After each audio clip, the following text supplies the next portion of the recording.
On a l'air presque tous d'accord sur la quantité d'inégalité de richesse qui est tolérable dans notre société.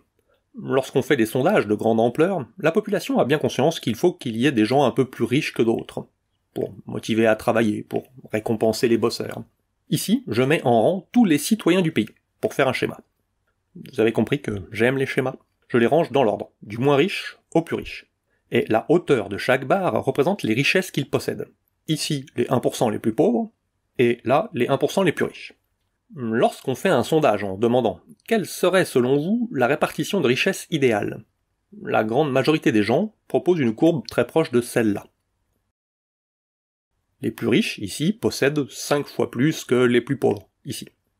Pour mon schéma, j'utilise les chiffres de Morton et Ariely, 2011, un sondage sur 5000 Américains, démocrates et républicains confondus.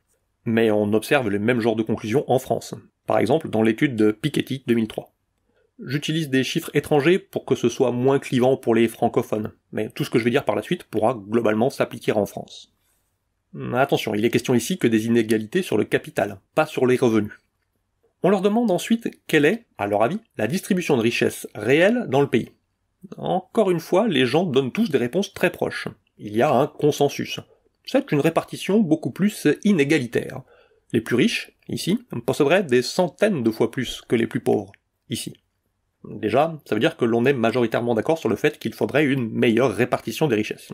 Mais surtout, ce que ça montre, c'est qu'on est tous à côté de la plaque. Parce que la véritable courbe de répartition des richesses, c'est une donnée publique, on peut facilement y avoir accès. Et aux États-Unis, c'est celle-là.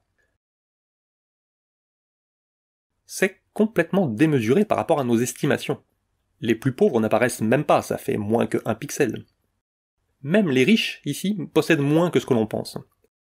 Mais le capital des très riches, c'est colossal, carrément en dehors de l'écran. Je coupe et je les place ici, pour montrer. Et pour les 1% les plus riches, il me faut cet énorme conteneur pour stocker leur capital.